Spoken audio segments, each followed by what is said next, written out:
22 heures. Hôpital Saint-Joseph Moscati de Yamoussoukro.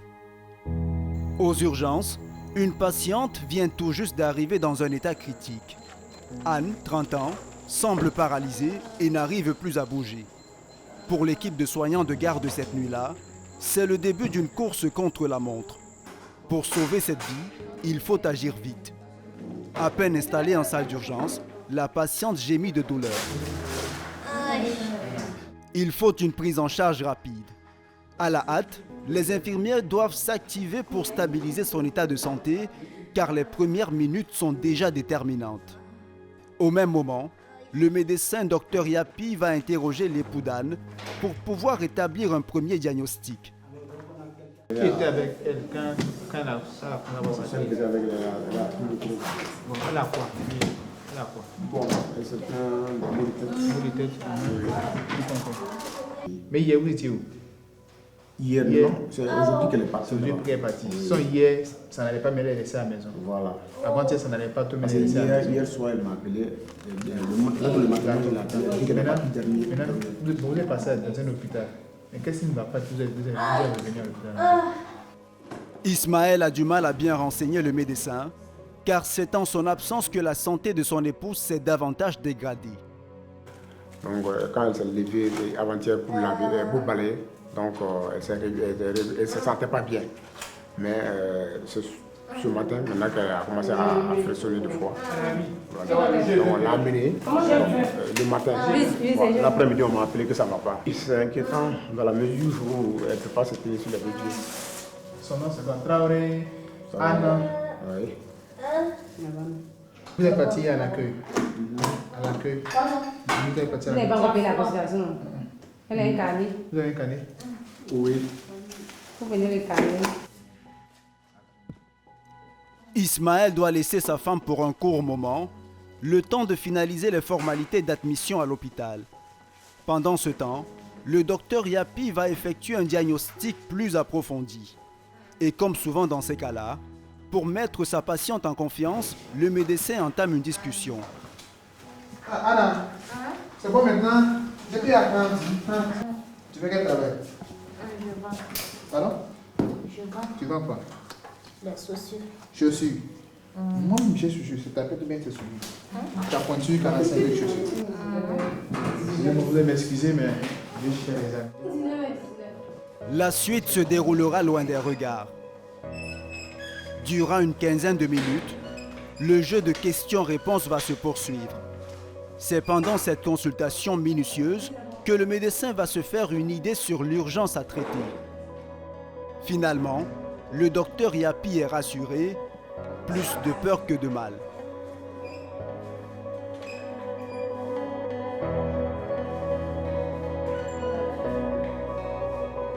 C'est qu'elle a c'est une forte suspicion de paludisme. Donc, le paludisme, il faut le confirmer à l'examen.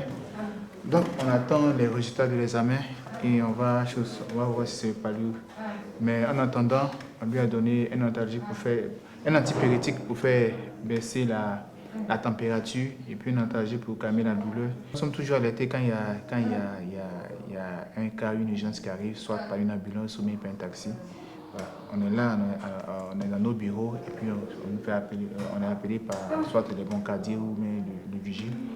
Mais bon, il faut être lucide, voilà, pour pouvoir travailler. Il ne faut pas paniquer.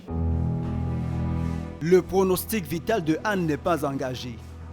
À présent que son état semble stable, la jeune femme peut être suivie plus posément. C'est en brancard qu'elle est conduite dans l'une des salles d'observation. Mais toute la nuit, elle sera surveillée de près pour prévenir une éventuelle rechute. Betty, ça maintient? C'est à l'aise comme ça. La position qu'il arrange. En moyenne par jour, 5 à 6 cas d'urgence comme celui de Anne arrivent dans cet hôpital Moscati, l'un des plus modernes de la Côte d'Ivoire, voisin de la basilique de Yamoussoukro. Cette nuit-là, aucun autre cas ne sera signalé aux urgences. Saint-Joseph Moscati, un hôpital confessionnel qui accueille chaque jour des dizaines de patients. un centre de santé de référence souvent peu connu de la capitale politique Yamoussoukro. Il dispose pourtant d'un plateau technique à la pointe de la technologie. Un atout qui fait de cet hôpital l'un des plus sollicités, notamment pour des interventions chirurgicales. Ce matin-là, au bloc opératoire, le docteur Nanan Kouadio est en pleine exécution d'une anesthésie générale sur un jeune patient de 2 ans qui doit subir dans quelques instants une opération des amygdales. Bon, mon père, faites-lui les 100 mg. 100 mg. Il faut tout. Il faut bien dormir, fille. 100 mg.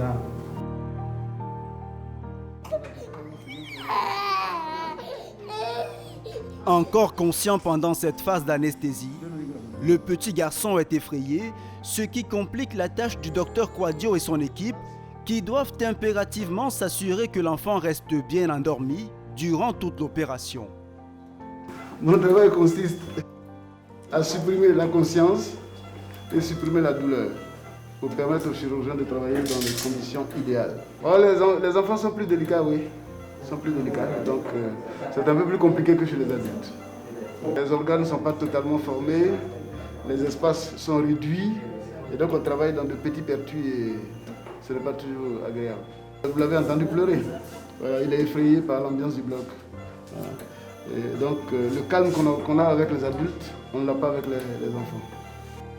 Les interventions sur les enfants, une des spécialités du professeur Judith Kouassi. C'est elle qui va diriger dans un instant la table d'opération.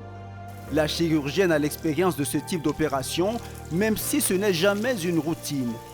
Chaque cas étant différent, la concentration est de rigueur avant l'intervention. Comment on se sent? On se sent bien, on réfléchit à la technique qu'on va utiliser. Comment on va essayer de limiter, on va dire, les risques. Donc en fait, on réfléchit sur l'intervention. Aujourd'hui, on va faire ce qu'on appelle une adéno-amygdalectomie. Adéno-amygdalectomie qui consiste en fait en l'ablation des amygdales qui se trouvent derrière le nez et les amygdales qui se trouvent dans la bouche.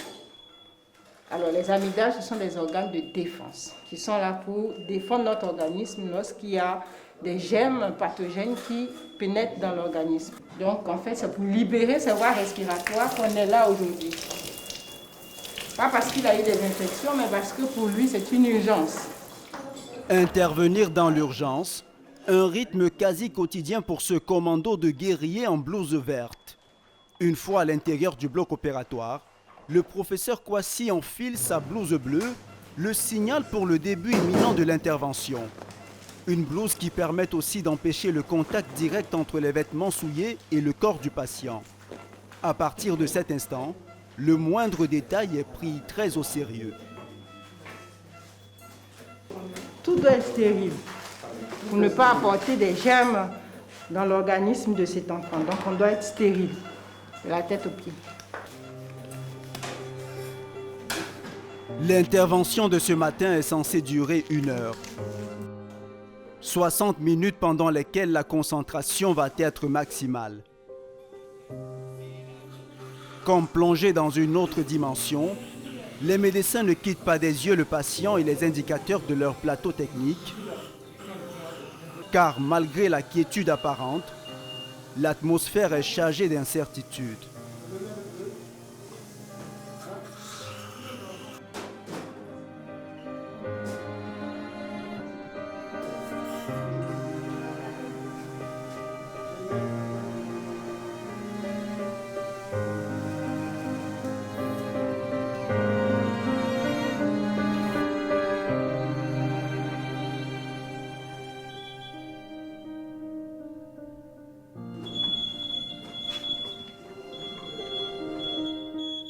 « 75 minutes plus tard, la chirurgienne et son assistante ressortent du bloc, soulagées et satisfaites du bon déroulement de l'opération. À la grâce de Dieu, tout s'est bien passé. On attend que l'enfant se réveille pour le ramener en chambre. Non, il n'y a pas eu d'incident. Les complications, ce sera après l'intervention. Là, c'est les incidents péropératoires, mais Il n'y en a pas eu. La suite, l'anesthésiste va réveiller l'enfant, il va le ramener en chambre et puis on va le surveiller jusqu'à demain et puis le ramener chez lui à la maison.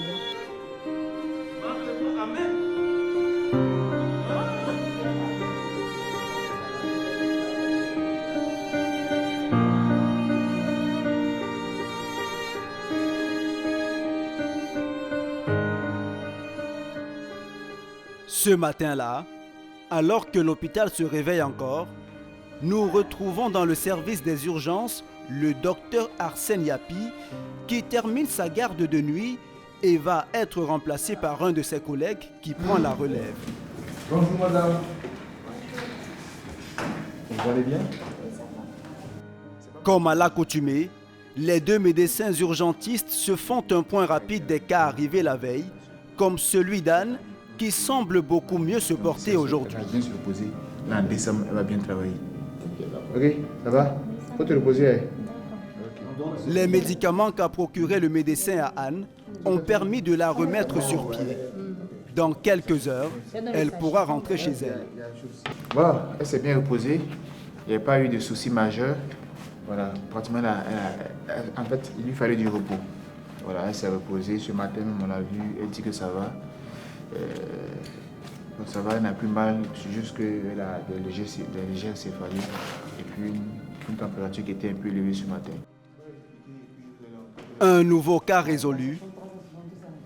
Une nouvelle vie épargnée.